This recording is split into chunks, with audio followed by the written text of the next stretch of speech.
ದಾವಣಗೆರೆ ಜಿಲ್ಲೆ ಚನ್ನಗಿರಿಯಲ್ಲಿ lockup death ಆರೋಪಕ್ಕೆ ಸಂಬಂಧಪಟ್ಟಂತೆ ಮೃತ ಆದಿಲ್ ಶವ ಪರೀಕ್ಷೆಗಾಗಿ ಜಿಲ್ಲಾಸ್ಪತ್ರೆಗೆ ರವಾನೆ ಮಾಡಲಾಗಿದೆ. ಮರಣೋತ್ತರ ಪರೀಕ್ಷೆಯ ಬಳಿಕ ಏನಾಯ್ತು, ಯಾಕೆ ಸಾವನ್ನಪ್ಪಿದ್ದು ಅದರ ರಹಸ್ಯ ಗೊತ್ತಾಗುತ್ತೆ. ಮರಣೋತ್ತರ ಪರೀಕ್ಷೆ ಬಳಿಕ ಕುಟುಂಬಸ್ಥರಿಗೆ ಮೃತದೇಹವನ್ನ ಹಸ್ತಾಂತರ ಮಾಡಲಾಗುತ್ತೆ. ಈಗ ಜಿಲ್ಲಾಸ್ಪತ್ರೆಗೆ ಮೃತದೇಹವನ್ನ ರವಾನೆ ಮಾಡಲಾಗಿದೆ. ಮರಣೋತ್ತರ ಪರೀಕ್ಷೆಯನ್ನ ಮಾಡಲಾಗುತ್ತೆ. ನ್ಯಾಯಾಧೀಶರ ಮುಂದೆ ಮರಣೋತ್ತರ ಪರೀಕ್ಷೆ ನಡೆಯುತ್ತೆ. ಅದಾದ ಬಳಿಕ ಏನೆಲ್ಲ ಪ್ರೊಸೀಜರ್ ಇದೆಯೋ ಅದೆಲ್ಲ ಮುಗಿದ ಬಳಿಕ ಮೃತದೇಹವನ್ನ ಕುಟುಂಬಸ್ಥರಿಗೆ ಹಸ್ತಾಂತರ ಮಾಡಲಾಗುತ್ತೆ. ಜಿಲ್ಲಾಸ್ಪತ್ರೆ ಶವಾಗಾರದ ಮುಂದೆ ಈಗಾಗಲೇ ಪೊಲೀಸ್ ಬಿಗಿ ಭದ್ರತೆಯನ್ನ ನಿಯೋಜನೆ ಮಾಡಲಾಗಿದೆ. ಲಾಕಪ್ ಡೆತ್ ಅನ್ನುವಂಥ ಆರೋಪ ಕೇಳಿ ಬಂದಿರೋದ್ರಿಂದ ನ್ಯಾಯಾಧೀಶರ ಮುಂದೆಯೇ ಈ ಒಂದು ಮರಣೋತ್ತರ ಪರೀಕ್ಷೆಯನ್ನು ನಡೆಸಲಾಗುತ್ತೆ. ಮರಣೋತ್ತರ ಪರೀಕ್ಷೆಯ ವರದಿ ಬಂದ ಬಳಿಕ ಗೊತ್ತಾಗಲಿದೆ ಹೇಗೆ ಸಾವನ್ನಪ್ಪಿದ್ದು ಅಂತ. ಈಗ ಪೊಲೀಸರ ಮೇಲೆ ಆರೋಪ ಬಂದಿದೆ, ಲಾಕಪ್ ಡೆತ್ ಆಗಿದೆ. ಆದಿಲ್ ಸಾವಿಗೆ ಕಾರಣ ಪೊಲೀಸರಿಂದಾನೇ ಹೀಗಾಗಿದ್ದು ಅಂತ. ಹಾಗಾಗಿ ಈಗ ಈ ಆರೋಪಕ್ಕೆ ಸಂಬಂಧಪಟ್ಟಂತೆ ಉತ್ತರ ಸಿಗಬೇಕು ಅಂತ ಅಂದ್ರೆ ಆತನಿಗೆ ಲೋ BP ಆಗಿತ್ತು ಅಂತ ಒಂದ್ ಕಡೆ ಹೇಳಲಾಗ್ತಾ ಇದೆ. ಪೊಲೀಸರು ಸ್ಪಷ್ಟನೆ ಕೊಡ್ತಾ ಇದ್ದಾರೆ. ಆದ್ರೆ ಇನ್ನೊಂದ್ ಕಡೆ ಕುಟುಂಬಸ್ಥರು ಮಾತ್ರ ಆಕ್ರೋಶಗೊಂಡು ಪೊಲೀಸ್ ಠಾಣೆಯ ಮೇಲೆ ಕಲ್ಲು ತೂರಾಟ ನಡೆಸಿದ್ರು, ವಾಹನಗಳನ್ನ ಜಖಂ ಮಾಡಿದ್ರು. 11 ಮಂದಿ ಪೊಲೀಸರಿಗೆ ಈಗಾಗಲೇ ಗಾಯಗಳಾಗಿದ್ದಾವೆ, ಅವರು ಕೂಡ ಚಿಕಿತ್ಸೆ ಪಡ್ಕೊಂಡಿದ್ದಾರೆ. ಹೀಗಾಗಿ ಪೊಲೀಸರ ಮೇಲೆ ಇರುವಂತ ಈ ಆಕ್ರೋಶ, ಕೋಪ ಇದೆಲ್ಲವೂ ಕೂಡ ಬದಿಗೊತ್ತಬೇಕು, ಸೈಡ್ ಹೋಗ್ಬೇಕು ಅಂತ ಅಂದ್ರೆ ಮರಣೋತ್ತರ ಪರೀಕ್ಷೆಯ ವರದಿ ಕೈಗೆ ಸಿಗ್ಬೇಕಾಗುತ್ತೆ. ನ್ಯಾಯಾಧೀಶರ ಕೈಗೆ ಬಂದ ಮೇಲೆ ವರದಿಯಲ್ಲಿ ಗೊತ್ತಾಗುತ್ತೆ ಆತನ ಸಾವಿಗೆ ಏನು ಕಾರಣ ಅಂತ. ಲೋ BP ಆಗಿ ಆತ ಕುಸಿದು ಬಿದ್ದ, ಆಸ್ಪತ್ರೆಗೆ ಸೇರಿಸೋದಕ್ಕೆ ಅಂತ ಹೊರಟಂತ ಸಂದರ್ಭದಲ್ಲಿ ಕೇವಲ 6-7 ನಿಮಿಷದಲ್ಲಷ್ಟೇ ಆತ ಸಾವನ್ನಪ್ಪಿಟ್ಟಿದ್ದಾನೆ ಅನ್ನುವಂಥ ಮಾಹಿತಿಯನ್ನ ಪೊಲೀಸರು ಕೊಡ್ತಾ ಇರುವಂತದ್ದು. ಹಾಗಾಗಿ ಈ ಪ್ರಕರಣಕ್ಕೆ ಸಂಬಂಧಪಟ್ಟಂತೆ ಉತ್ತರ ಸಿಗಬೇಕು ಅಂತ ಅಂದ್ರೆ ಮರಣೋತ್ತರ ಪರೀಕ್ಷೆಯ ರಿಪೋರ್ಟ್ ಈಗ ಕೈ ಸೇರಬೇಕಾಗುತ್ತೆ. ಈಗಾಗಲೇ ಜಿಲ್ಲಾಸ್ಪತ್ರೆಗೆ ಮರಣೋತ್ತರ ಪರೀಕ್ಷೆಗಾಗಿ ಮೃತದೇಹವನ್ನ ರವಾನೆ ಮಾಡಲಾಗಿದೆ.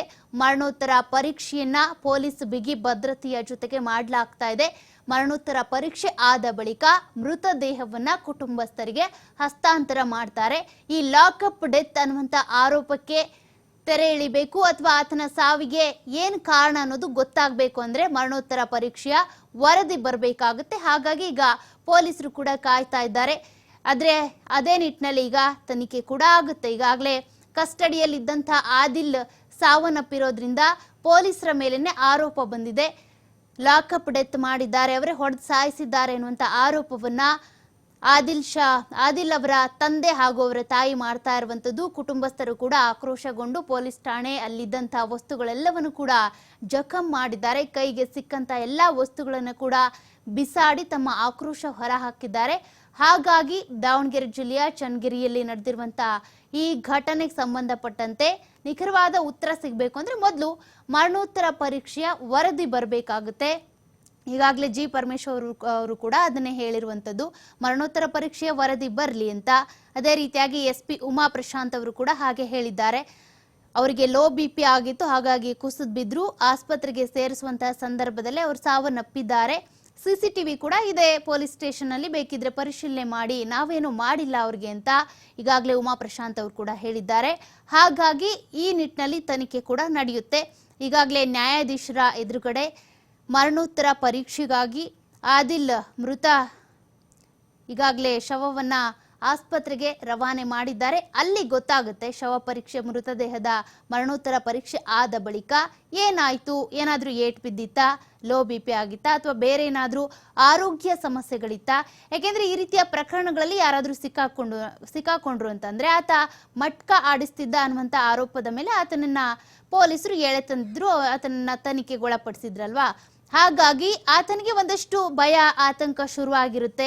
ಆ ದುಗುಡದಲ್ಲಿ ಆತನಿಗೆ ಲೋ BP ಆದ್ರೂ ಆಗಿರಬಹುದು, ಅಥವಾ ಈಗ ಅವರ ಕುಟುಂಬಸ್ಥರು ಲಾಕಪ್ ಡೆತ್ ಅಂತ ಆರೋಪ ಮಾಡ್ತಿದ್ದಾರಲ್ಲ, ಅದೆಲ್ಲದ್ರ ಬಗ್ಗೆ ಮಾಹಿತಿ ಗೊತ್ತಾಗಬೇಕು ಅಂದ್ರೆ ಮರಣೋತ್ತರ ಪರೀಕ್ಷೆಯ ವರದಿ ಬರಬೇಕಾಗುತ್ತೆ.